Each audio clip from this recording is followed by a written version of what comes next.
here are my top tips for making the k sound. So k is the sound that we can hear at the beginning of words like cat, car and camel. And I've written a special speech sound story about a camel who's called Coco. So if you want to have a look at that story, you'll be able to listen to lots of k sounds in lots of different words and look at the pictures and practice along with me.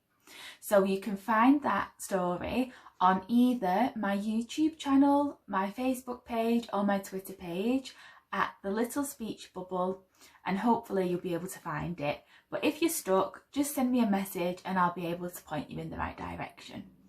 So before we do that though and practice our words with k sound in, we need to be able to do the k sound on its own, don't we? So we're going to practice doing it together today.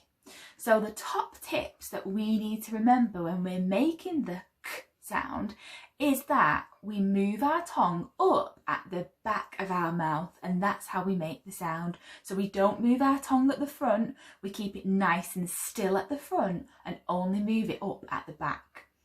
And we need to remember as well that it's a quiet sound, so we don't want to be able to feel anything buzzing in our throat like a g, g, g loud sound. It's a k, k, k quiet sound.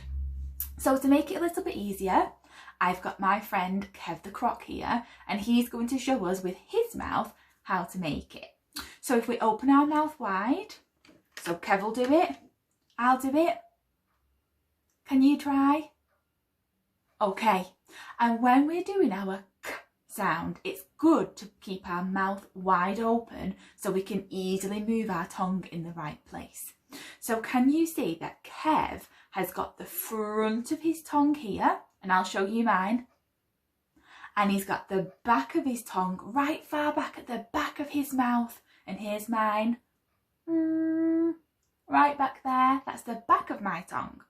So we need to remember, only move the back of our tongue. Now it can be quite tricky, so we might need lots and lots of practice with this. So I'm going to show you with my mouth and with Kev's mouth how we do it.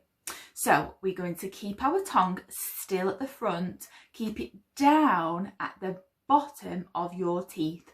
So you can think of it as though you've put a bit of glue on the tip of your tongue, and we're going to keep it down, down, down, down, and not move it from there. We're not taking it to the top and tapping it because that would be a t.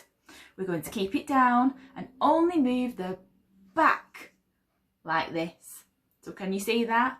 Kev's curled his tongue up at the back of his mouth and kept the front down. And all of a sudden he will make the sound burst and he'll say k. Let's try again. K. Once more. So have a look in the mirror when you're doing it. Keep your mouth nice and wide open like Kev has, and it might be a bit easier for you to see what we need to do. So I'll try and show you with my mouth. I'll move a little bit more forward to the camera.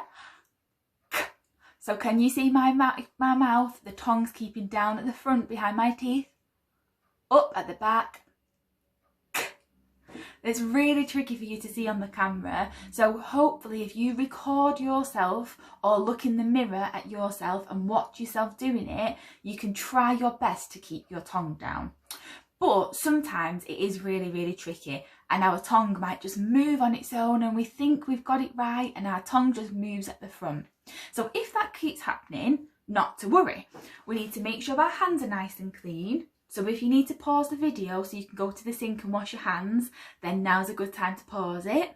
I've got some hand gel, so I'm just going to pop some on, because at the minute we need to wash our hands lots and lots anyway, don't we?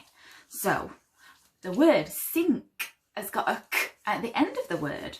So if you go to the sink to wash your hands, you'll be able to think about that word.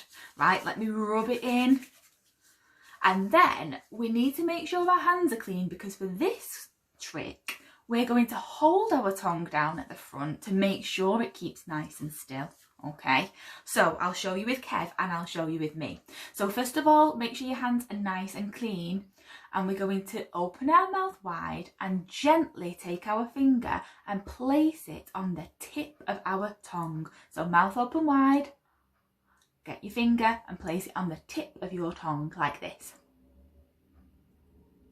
And then all we're going to do is keep our finger there, keep it nice and still at the front, and only move it up at the back. Ready? Can you see it moving a little bit? Right, let's try it with Kev. So he's opened his mouth nice and wide, but his tongue just keeps moving at the front. So I'm going to hold it still for him whilst he bunches at the back and says, all right, so hopefully that video has helped you, remind you of the top tips for making our k sound. And I want to set a little challenge. So I wonder if you could go on a bit of a hunt around your house, a treasure hunt, to see what words you can see of objects in your house that have a k sound in them.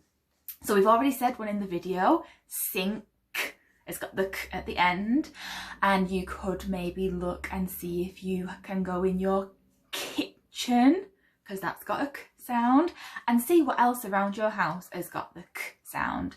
I'm going to put some pictures of a few things that I might find in my house, and I wonder if you can find some too.